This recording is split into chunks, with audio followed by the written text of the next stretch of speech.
किसी ने बड़े कमाल की बात कही है कि आवाज ऊंची हो तो कुछ लोग सुनते हैं, लेकिन अगर बात ऊंची हो तो बहुत सारे लोग सुनते हैं। हाय गाइस, मैं हूं आरजे कार्तिक। एक छोटी सी कहानी। ये कहानी एक लड़के की। 24 साल का लड़का जो सेठ के यहाँ पर नौकरी करता था। उसके माँ बाप इस दुनिया में नहीं थे। जिंदगी बड़ी परेशानी में चल रही थी। वो जाता था, रोजाना पैसे कमा करके घर आता था, खाना बनाता था, खाता था, सो जाता था। एक दिन उसने देखा कि उसने 4 चपाती और सब्जी बनाई। हाथ मुंह धोकर के वापस आया, तब तक 3 बची। दूसरे दिन भी यही हुआ। तीसरे दिन उसने ध्यान रखा और चूहे को पकड़ लिया। एक चूहा मोटा सा चपाती लेके जा रहा था। चूहे को पकड़ा तो चूहे ने कहा कि भैया मेरी किस्मत का क्यों खा रहे हो, मेरी चपाती तो मुझे ले जाने दो। तो लड़के ने कहा बेटा मेरे पास में ज्यादा पैसा नहीं, सिर्फ 4 मैंने बनाई है चपाती, उसमें से एक तुम ले जा रहे हो, मैं क्या करूंगा, मेरी जिंदगी ने मुझे बेहाल कर रखा है। तो चूहे ने कहा कि तुम्हारे सारे सवालों के जवाब तुम्हें एक इंसान दे सकता है। लड़के ने पूछा कि कौन है? तो चूहे ने कहा कि गौतम बुद्ध हैं, उनके आश्रम में जाओ, उनसे अपनी जिंदगी के बारे में पूछो, वो तुम्हें रास्ता बताएंगे कि करना क्या है। लड़के ने कहा बहुत बढ़िया बात है। चूहे की बात मान ली, गौतम बुद्ध से मिलने के लिए चल पड़ा। सेठ से छुट्टी ले ली 5-6 दिन की। रास्ता लंबा था, रात हो गई।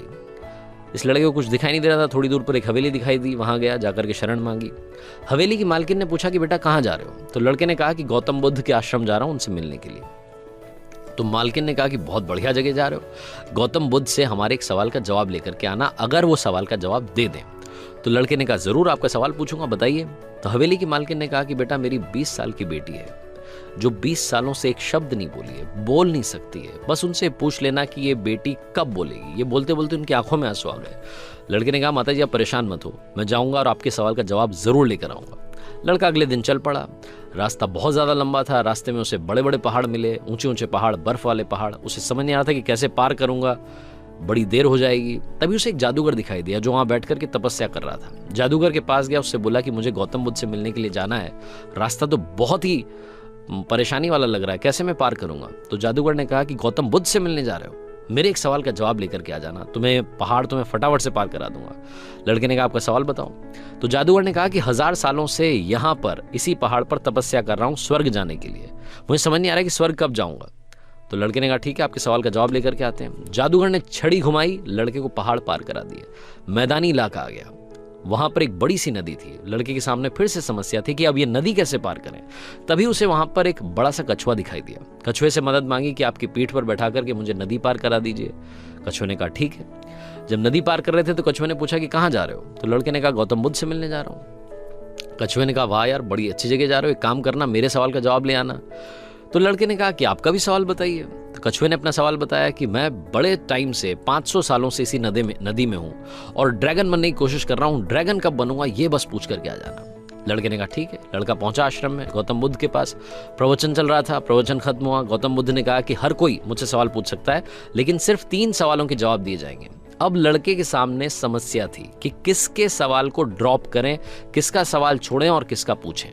लड़के ने सोचना शुरू किया। सबसे पहले हवेली की मालकिन नजर में आई, ध्यान में आई, तो उसे लगा कि वो तो अपनी बेटी का इलाज कराना चाह रही है, उनकी बेटी बोल नहीं रही है, उनकी आंखों में आंसू थे, उनका सवाल पूछना जरूरी है। दूसरी जो तस्वीर उसके दिमाग में आई, नजर में आई, वो आई जादूगर की। जादूगर 1000 साल से वहां तपस्या कर रहा है बर्फ के पहाड़ में।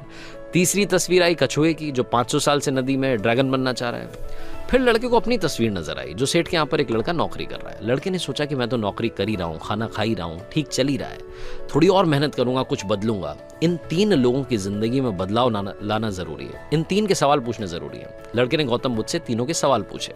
गौतम बुद्ध ने जवाब दिया सबसे पहले हवेली की मालकिन के सवाल का। उन्होंने कहा कि उस मालकिन की जो बेटी है 20 साल की, उसकी जैसी ही शादी होगी वो लड़की बोलना शुरू कर देगी। दूसरे सवाल का जवाब देते हुए गौतम बुद्ध ने कहा कि जो जादूगर है उससे कहना कि वो छड़ी छोड़ दे, जिस दिन उसने छड़ी छोड़ दी, छड़ी का त्याग कर दिया, वो स्वर्ग चला जाएगा। तीसरा सवाल था कछुए का। गौतम बुद्ध ने कहा कि उस कछुए से कहना कि अपना कवच उतार दे, जिस दिन उसने कवच उतार दिया उस दिन वो ड्रैगन बन जाएगा। लड़के ने नमस्कार किया, प्रणाम किया, चल पड़ा वापस। रास्ते में कछुआ मिला। कछुए से कहा कि भैया कवच उतार दो। गौतम बुद्ध ने कहा तुम ड्रैगन बन जाओगे। कछुए ने जैसे ही कवच उतारा, मोती ही मोती निकल आया। कछुए ने कहा मोती का मैं क्या करूंगा, आप ले जाओ। लड़के को मोती दे दिए और कछुआ ड्रैगन बन गया। थोड़ा आगे चला तो जादूगर मिला। जादूगर को जाकर के कहा कि भैया आपको छड़ी छोड़नी पड़ेगी, तभी आप स्वर्ग जा पाओगे। जादूगर ने कहा ये लो छड़ी छोड़ दी, ये छड़ी तुम रख लो, मैं स्वर्ग चला जाऊंगा। जादूगर स्वर्ग चला गया। और अब आई बारी तीसरे सवाल की। ये पहुंचा उस हवेली में जहां मालकिन ने सवाल भेजा था। मालकिन से जाकर के बोला कि मालकिन आपका जो सवाल था उसको जवाब मिल गया है, आपकी 20 साल की बेटी की जिस दिन शादी हो जाएगी उस दिन ही बोलना शुरू कर देगी। उन्होंने कहा क्या बात है? तो देर कैसी, मेरे सामने ही तो दूल्हा बैठा है, तुमसे बढ़िया लड़का कौन हो सकता है। लड़की को बुलाया गया, लड़के ने लड़की को देखा, लड़की ने लड़के को देखा, शादी करा दी गई। और जैसे ही शादी हुई, लड़की ने पहली बात बोली कि आप तो वही हो जो उस दिन रात में हमारे यहाँ आकर के रुके थे। लड़की ने बोलना शुरू कर दिया। लड़के के पास में जिंदगी में पैसा आ गया, क्योंकि मोती मोती आ गए, जादूगर की छड़ी आ गई, ताकत आ गई, और शादी भी हो गई। लड़के की जिंदगी सेटल हो गई, सिर्फ इसलिए क्योंकि उसने अपने सवाल का त्याग कर दिया था। इस दुनिया में जो जहाज होता है जब किनारे पर होता है तो सुरक्षित होता है, सबसे ज्यादा सेफ होता है, लेकिन उसे दूसरे किनारे पर जाने के लिए इस किनारे का त्याग करना पड़ता है, लहरों से भिड़ना पड़ता है, मुकाबला करना पड़ता है। इस लड़के ने जब तक अपना सवाल नहीं छोड़ा था, इसको जवाब नहीं मिले थे। ये छोटी सी कहानी लाइफ में बहुत बड़ी बात सिखाती है। अगर आप कुछ कमाल करना चाहते हैं तो त्याग कीजिए उन बुरी आदतों का, आलस्य का।